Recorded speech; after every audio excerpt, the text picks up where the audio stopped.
de la BT, que es la ventana terapéutica, ¿bien? Entonces vamos por la curva de niveles plasmáticos. ¿Alguna pregunta hasta allí? No hay. Entonces, continuamos. Entonces, miren que lo que yo les decía en la clase pasada, pues era esto. Miren que esta generalmente, pues es mucho más amplia. Miren, aquí tenemos la concentración plasmática que alcanza el fármaco en el organismo. Esto será la CMT, que es la Cmax, perdón, que es la concentración plasmática máxima alcanzada por el fármaco en el organismo. Hablamos de la CMT, que se llama la concentración mínima tóxica, que es la máxima, es decir, cuando el fármaco excede la concentración plasmática máxima, aparece la concentración mínima tóxica. Y al aparecer la concentración mínima tóxica, generalmente aparece mayormente los efectos indeseables de los fármacos. Hablábamos de este término que se llama la ventana terapéutica. Dijimos que la ventana terapéutica no es más que la relación entre la concentración mínima efectiva y la concentración mínima tóxica, que mientras más cerca se encuentre la concentración mínima efectiva y que sobrepase la concentración plasmática máxima, mayor será la probabilidad de efectos indeseables. De allí que dijimos que existen fármacos con margen terapéutico estrecho. También hablamos del periodo de latencia, que es el tiempo que tarda en fármaco desde el momento en que ingresa hasta el momento en que llega a producir el efecto, o es decir, a la concentración mínima efectiva. Dijimos que existían diferentes fármacos que pueden producir efectos adversos. Un ejemplo de fármacos con margen terapéutico estrecho. MT, luego entonces, MT, ¿qué fármacos tienen margen terapéutico estrecho? Dijimos, uno, el ácido valproico, es un fármaco de margen terapéutico estrecho.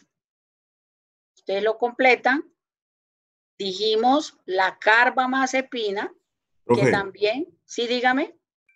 La verdad es que la clase pasada quedamos en vías de administración, en cómo acceder a ellas, en los grados y todo eso, y todavía no. Bueno, entonces quedamos más adelante, ¿cierto? Más atrás. No, más adelante. Espere.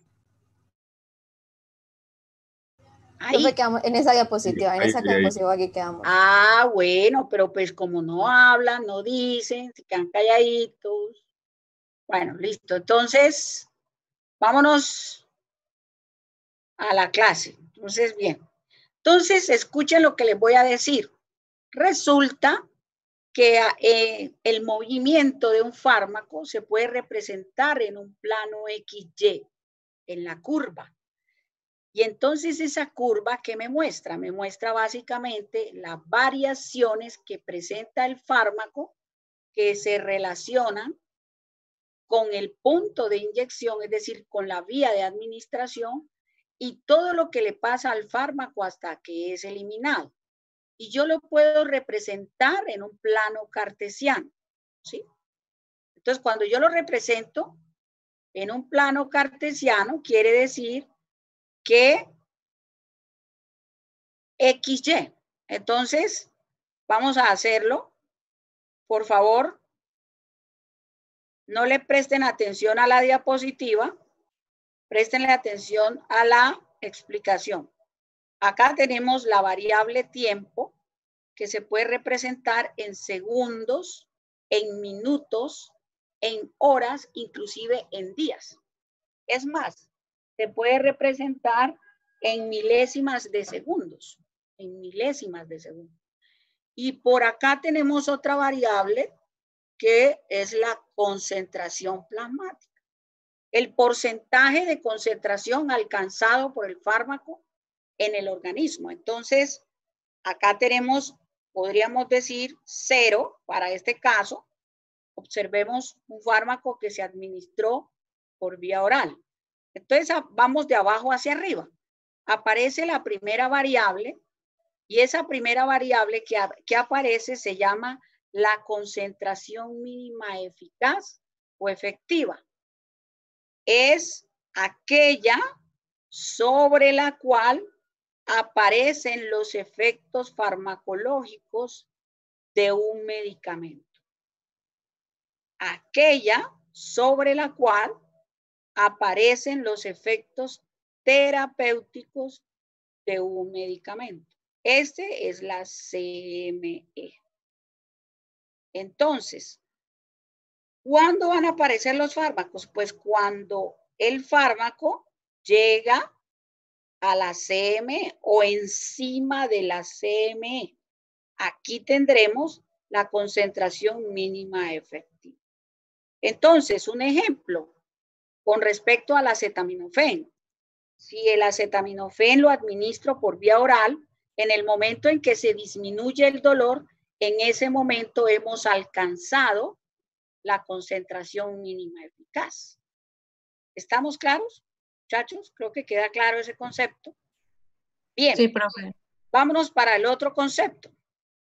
Otro concepto que aparece es el periodo de latencia. El periodo de latencia lo voy a representar con otro color y entonces yo puedo decir, ¿qué es el periodo de latencia? El periodo o el tiempo que tarda el fármaco en llegar a la concentración mínima eficaz. Tiempo que transcurre desde el momento en que el fármaco ingresa hasta que produce el primer efecto. Concentración mínima efectiva. ¿Está claro, muchachos? Concentración mínima efectiva. A esa concentración, de hecho está en la lectura que les puse en el Moodle, se le denomina periodo de latencia y también se le denomina periodo de retraso. Un ejemplo, me tomo 2 tabletas de acetaminofén, son las 10:30 de la mañana. ¿A qué horas más o menos espero que aparezca el efecto? ¿Sí? Si me lo tomo, ¿sí? 1 hora, 30 minutos, 40 minutos, variará de acuerdo a la velocidad de absorción de esa sustancia farmacológica. Entonces, yo puedo decir aquí que el tiempo que tardó este fármaco que se administró por esta vía hasta que llegó a la concentración mínima efectiva se le denomina periodo de retraso o periodo de latencia. ¿De acuerdo, muchachos? Vámonos entonces a la otra variable. La otra variable es la Tmax, ¿cierto? O duración del efecto. Tmax o duración del efecto. Entonces, ¿qué es el Tmax o duración del efecto? Tiempo que tarda el fármaco en la concentración mínima efectiva. Profe, hay medicamentos que pueden dejar de ser, o sea, que ya el cuerpo no los asimile y no haga ningún efecto. Sí, a ese fármaco se le denomina tolerancia. Eso se denomina, es un parámetro que se denomina tolerancia farmacológica. El uso repetido de una sustancia farmacológica puede producir saturación de receptores. Y en el momento en que se satura el receptor, por más fármaco, por más dosis que tú le administres, pues el paciente no va a tener ninguna respuesta a ese fármaco. Muy probablemente tendrías que cambiar el medicamento o muy probablemente tendrías que recurrir a otro tipo de terapia farmacológica. ¿Está claro?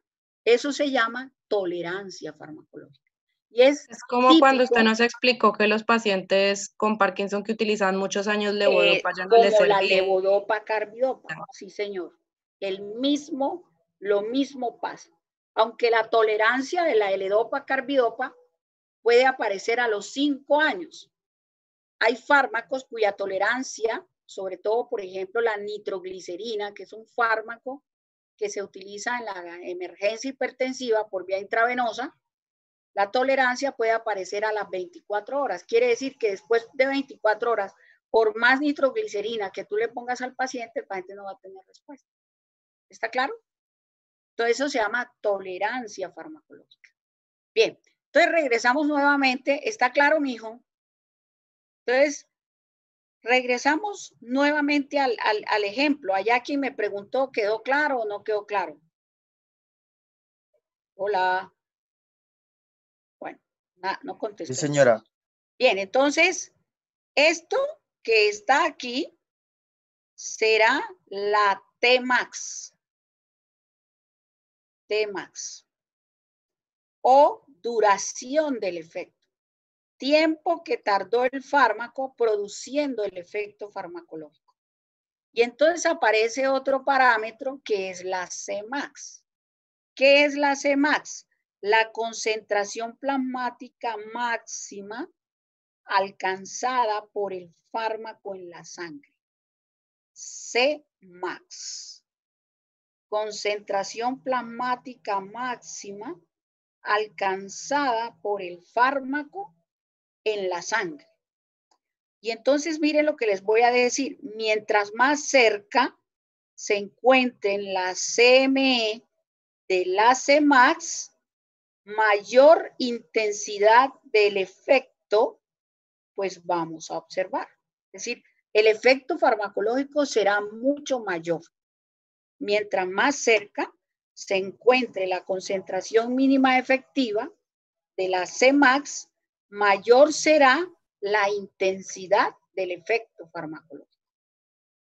¿Alguna pregunta hasta allí, muchachos? Entonces vamos a seguir. Vamos a representar este con verde y entonces aparece otra variable que se llama la concentración mínima tóxica. ¿Qué es la concentración mínima tóxica? Es la concentración que aparece cuando el fármaco excede la concentración plasmática máxima. Y entonces, cuando el fármaco excede a la concentración plasmática máxima y llega a la concentración mínima tóxica, mayor probabilidad de efectos indeseables se produce. Mayor probabilidad de efectos indeseables se produce. Mire qué chévere es eso. Y entonces existe otra variable, es decir, por ejemplo, cuando yo excedo la concentración plasmática máxima, pues me acercaré mayormente a la concentración mínima tóxica. Y entonces aparece otra variable que me va a relacionar a la concentración mínima efectiva con la concentración plasmática máxima, perdón, con la concentración mínima tóxica. A esa relación entre la CME y la concentración mínima tóxica se le denomina margen terapéutico, índice terapéutico, también se llama ventana terapéutica. Y entonces existirán fármacos que por sus mismas características farmacológicas per se son fármacos de margen terapéutico estrecho. Es decir, con mínimas dosis pueden acercarse mucho más rápido a la concentración mínima tóxica. Y entonces podemos tener diferentes ejemplos de fármacos con margen terapéutico estrecho. Ejemplos, pongámoslo aquí, un ejemplo sería la warfarina o los cumarínicos. Por eso ustedes observan que la warfarina, ustedes completan el resto, warfarina con W-A-R-F-I-N-A, warfarina, es un derivado cumarínico, o sea, es un anticoagulante. Por eso la cumarina, cuando vamos a iniciar el tratamiento con cumarina, tenemos que tener muy claro cómo están los tiempos de coagulación, porque con mínimas dosis de fármaco podrá producir procesos de sobreanticoagulación. Entonces, a mayor sobreanticoagulación, mayor será la probabilidad de que aparezcan sangrado. Entonces, es el paciente que apenas lleva 3 días con warfarina y entonces ya empezó a hacer gingivorragia o empezó a hacer sangrado nasal, la epistaxis, o dice estoy orinando con sangre, la hematuria. ¿Por qué? Porque es un fármaco de margen terapéutico estrecho. Tenemos otro fármaco de margen terapéutico estrecho. Por acá lo tenemos, se llama el ácido valproico. Los anticonvulsivantes. No todos los anticonvulsivantes tienen margen terapéutico estrecho. Entonces, ¿qué pasa con el ácido valproico? Él tiene un gran porcentaje de distribución en la barrera hematoencefálica. Otro fármaco con margen terapéutico estrecho, la carbamazepina, será otro fármaco con margen terapéutico estrecho. Carbamazepina. Por acá tendríamos otro fármaco con margen terapéutico estrecho, la digital. ¿Se acuerdan cuando les hablé al inicio de la digital?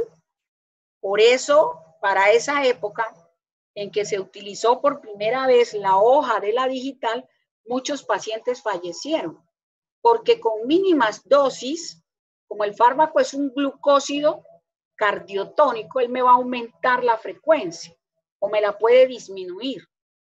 O sea, me va a modular la frecuencia respiratoria, la frecuencia cardíaca. Cuando se producen episodios de intoxicación digitálica, los pacientes pueden producir bloqueos AB y pueden producir inclusive episodios de muerte súbita. Ciertos antibióticos como la vancomicina también tienen margen terapéutico estrecho. Vancomicina. Por eso ustedes miran que cuando utilizamos vancomicina por largos periodos de tiempo, los médicos ordenan tomar niveles de vancomicina. Cuando yo tengo fármacos como otro fármaco que produce acumulación terapéutica, el litio. El litio es un fármaco que se utiliza en el trastorno bipolar. Entonces, el litio también puede producir fenómenos de acumulación terapéutica. Por eso, aquellos fármacos que se utilizan en enfermedades crónicas, como el ácido valproico, la carbamazepina, la fenitoína, como estos fármacos se acumulan, idealmente yo debo tomar niveles de concentración plasmática del medicamento. Ahora, cuando yo tengo, cada cuánto se deben tomar niveles de estos fármacos siempre y cuando se usen de manera crónica. Cada 3 meses. Pero hay fármacos que inclusive requieren monitorearlos 6 horas después de administrada la primera dosis. Un ejemplo de un fármaco en el que yo tenga que tener una monitoría bien estricta, la warfarina. Entonces, ¿cómo monitorizamos la warfarina? Con tiempos de coagulación, PT y PTT. Además, podemos monitorizarla con un parámetro que se llama el INR. Y el INR es el índice nacional racionalizado. ¿Qué significa en pocas palabras el INR? Tiempo que tarda un coágulo en formarse, que debe ser entre 0.5 y 1.5. Ese es el INR en condiciones normales. ¿Está claro, muchachos? Ahora. Una pregunta. ¿Sí? Porque dicen que tiene que ver con el índice terapéutico que la... Con el índice terapéutico, espera, sí, profe, señor. que la amiodarona solo, que sea el único antiarrítmico que se pueda utilizar de manera crónica. La amiodarona se puede utilizar de manera crónica, en la FA crónica. claro que sí, pero hay fármacos que se utilizan por periodos cortos de tiempo. Ejemplo, la warfarina. También se puede tomar por tiempos cortos, la warfarina, no hay ningún problema. Lo que quiero decir es que la cinética de absorción de este fármaco es que ellos tienen un periodo terapéutico, una ventana terapéutica estrecha. Y habrán fármacos que tienen ventanas terapéuticas anchas, largas.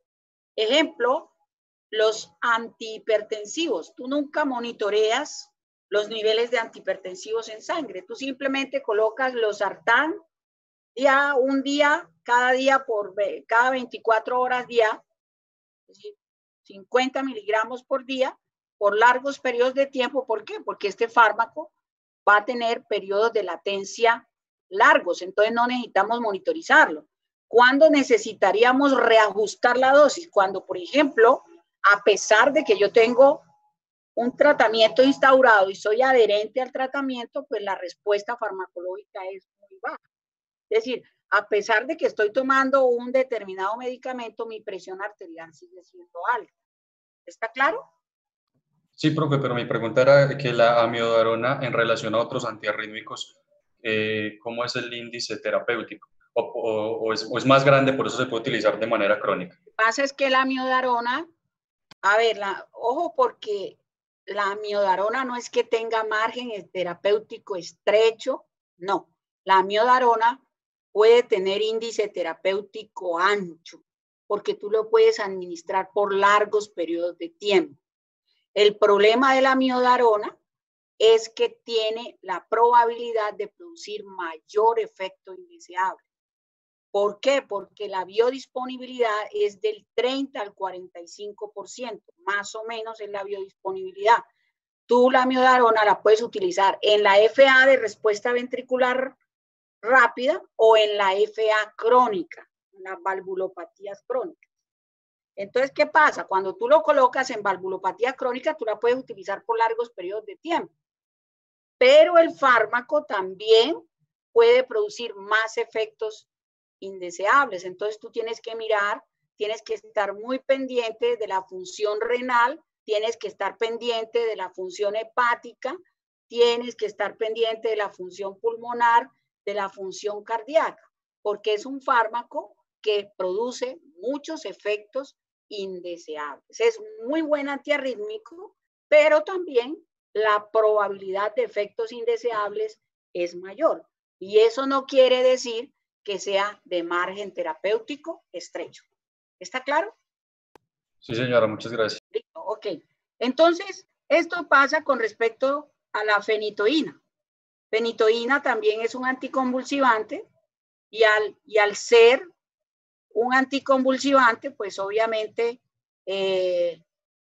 repito, pues también tendrá margen terapéutico estrecho. Y hay otros anticonvulsivantes mucho mejores, por eso se llaman los anticonvulsivantes del futuro. Muy bien. Sigamos. Vamos a continuar. Voy a borrar aquí. Un segundo. Terminé de borrar. Bien. Entonces vámonos para la segunda parte. Esto era lo que yo les decía, miren, esto, la concentración plasmática máxima. Este es el periodo de retraso.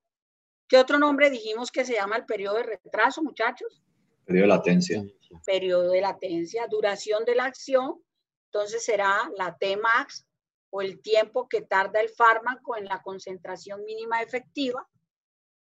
Aquí tenemos la concentración plasmática máxima alcanzada por el fármaco y aparece por allá otra variable que vamos a ver más adelante que se llama la semivida o la vida media, que es el tiempo que tarda el fármaco en decrecer al 50% de la concentración plasmática máxima alcanzada. Por ejemplo, si mi concentración plasmática o si la concentración plasmática de un fármaco X es de 60%, ¿cuál será la vida media? Cuando el fármaco decrece a un 30% de su concentración plasmática alcanzada. ¿Bien? Bueno. Profe, una pregunta. Ya que usted habló de eso, las personas que utilizan no sé qué tipo de anabólicos que hacen comuniones irreversibles en las proteínas, ¿por qué se demora tanto en depurarse que pueden durar un año en circulación o más? Porque ellos tienen ellos tienen un metabolismo a nivel hepático. Entonces, a nivel hepático, las moléculas, los metabolitos se vuelven más activos. Y entonces ellos se concentran. O sea, ellos tienen un volumen de distribución aparente altísimo. Y entonces ellos se acumulan. Cuando un fármaco se acumula, la vida media disminuye, es decir, la velocidad de eliminación del fármaco disminuye. Por eso, cuando tú tomas esas sustancias, el efecto puede permanecer por largos periodos de tiempo. Y eso no solamente pasa con los anabólicos, pasa con muchos fármacos, pasa, por ejemplo, con los antibióticos, pasa también con un fármaco que se utiliza en el fallo severo de bomba, que es el Daxin. ¿Sí? El Daxin es uno de los fármacos que se utiliza en fallo severo de bomba, que tiene un periodo o sea, un efecto largo, porque la vida media es lenta. ¿Sí? Y al ser lenta, ellos se acumulan mayormente en los diferentes tejidos. ¿Vale? Bien, sigamos. ¿Sí entendió, mijo? Entonces, Sí, señora. Existen Gracias. unos mecanismos mediante los cuales los fármacos atraviesan membranas. Y eso ya lo habíamos hablado. Yo creo que lo vamos a pasar un poco más rápido porque ya lo habíamos hablado. Entonces, estos mecanismos, por ejemplo, el primero es la disolución del fármaco en sus componentes lipoideos. A mayor liposolubilidad, mayor será la probabilidad de que el fármaco atraviese la membrana. ¿Por qué? Porque recuerden que las membranas celulares son altamente liposolubles, tienen una doble capa lipídica. Entonces, la liposolubilidad del fármaco jugará un papel importante para que el fármaco atraviese las diferentes membranas y vaya hacia la biofase, que es el sitio donde el fármaco interactuará con sus receptores. La presencia de poros hidrófilos permitirán el paso de sustancias polares. Esto pasa, por ejemplo, con las membranas que son pequeñitas, entonces podrán filtrar sustancias que son generalmente polares. Existirán entonces también sistemas transportadores que permiten el paso de moléculas de tamaño mediano. Ejemplo, ¿cuáles son las moléculas de tamaño mediano? A ver, recuérdenme, ¿cuáles son? 100 y 1000 Daltons. Y entonces, ¿qué tipo de transporte utilizan las sustancias de tamaño medio? Proteínas transportadoras. El transporte activo, exactamente. Transporte activo. Y las moléculas de gran tamaño lo harán, es decir, ¿cuáles son las moléculas de gran tamaño? Las que generalmente pesan más de 100 Daltons, entonces lo atravesarán, óigase bien, por endocitosis, por pinocitosis o por procesos de exocitosis. Bien, sigamos. Los efectos farmacológicos se pueden clasificar de diferentes formas. Hay aproximadamente 6 o 7 formas de clasificar los efectos farmacológicos. El primero, que no está allí, será el efecto deseado. ¿Cuál es el efecto deseado? Aquel que se espera de un fármaco. El efecto benéfico es lo que yo espero de ese medicamento. ¿Qué espero yo cuando tomo un acetaminofén? Que el dolor disminuya. Ese será un efecto deseado. Entonces, por eso, ustedes miran que en los manuales de medicamentos hay unas fichas. Y entonces en la ficha dice efecto deseado, disminución de la presión arterial por acción sobre receptor tal. Entonces, el efecto será regular la presión arterial. Eso es lo que yo espero de una sustancia antihipertensiva. Bien, aparece otro efecto que se llama efecto o reacción indeseable. Luego, entonces, ¿cuál es el efecto o reacción indeseable? Aquella que se produce con la dosis habitual del fármaco. Es decir, es un efecto indeseable que se produce con la dosis habitual del fármaco. Es común que se produzca. Por ejemplo, las contraindicaciones. No, una contraindicación es aquello en el cual el fármaco no se puede utilizar por cualquier tipo de circunstancia. Entonces yo puedo decir, está contraindicado es decir, que yo no lo puedo utilizar. Muy buena la observación. La contraindicación es que yo no puedo utilizar ese fármaco en una determinada circunstancia. Un ejemplo, cuando yo digo los beta bloqueadores, que son antihipertensivos, metoprolol, propanolol, atenolol, todos los beta bloqueadores tienen una contraindicación, que es que no se pueden utilizar en pacientes con antecedentes de enfermedad respiratoria. ¿Por qué? Porque ellos van a producir broncoespasmo. Por lo tanto, estarán contraindicados. Ahora, hay dos tipos de contraindicación que se llama la contraindicación relativa y la contraindicación absoluta. Absoluta es que por ninguna circunstancia usted puede utilizar ese fármaco. ¿Cuál es la relativa? Tú lo puedes utilizar, pero debes tener precauciones. Lo que al muchacho, lo que a uno de ustedes, no recuerdo quién, me preguntó algo ahorita de la amiodarona. La amiodarona es un fármaco con muchas contraindicaciones relativas. ¿Por qué? Porque cuando tú lo usas, tú debes estar muy pendiente de la función renal, debes estar muy pendiente de la función pulmonar, debes estar muy pendiente de la función cardíaca y debes estar muy pendiente de la función pulmonar. ¿Por qué? Porque este fármaco en cualquier momento podrá producir ese tipo de alteración. Entonces, estamos hablando de una contraindicación que se llama contraindicación relativa. Muchachos, ¿ustedes me están escuchando? Sí, señora. Sí, profe. Bien. Hay un ruido afuera, están podando la unidad, entonces yo tengo que alzar más la voz. Bien, entonces, ojo, tenemos un efecto indeseable. Es el que se produce normalmente con la dosis de un medicamento. Supónganse que yo me tomo un par de tabletas de acetaminofén. Si yo tengo el estómago vacío, pues muy probablemente me va a producir irritación gástrica. O sea, es común con el fármaco, con la dosis habitual.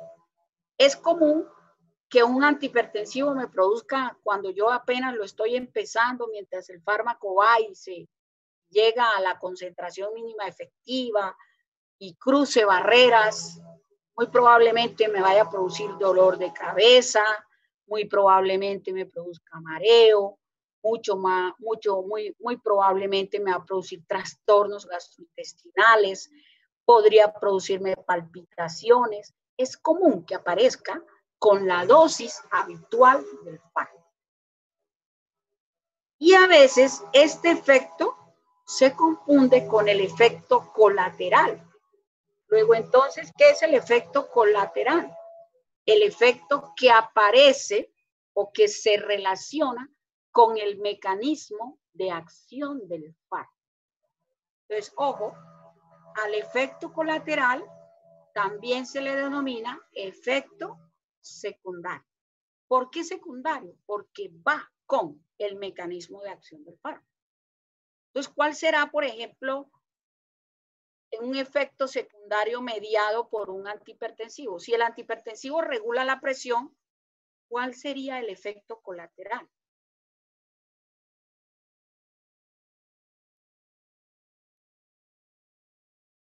Si yo utilizo un antihipertensivo, muchachos, ¿cuál sería el efecto colateral de ese antihipertensivo? Lo que usted explicó. Si el antihipertensivo me va a regular la presión arterial, me la va a regular. Es decir, si yo tengo presión de 150/90, mi presión arterial normal, en condiciones normales, debe ser de 120/80. Entonces el fármaco me va a regular la presión arterial. Pero hay algo que irá más allá de ese efecto deseado. ¿Cuál será el efecto qué? ¿Que genere hipotensión? Exactamente. ¿Por qué? Porque ese efecto estará relacionado de manera directa con el mecanismo de acción. Como el fármaco va a inducir disminución de la presión arterial, algo que va más allá sería la hipotensión.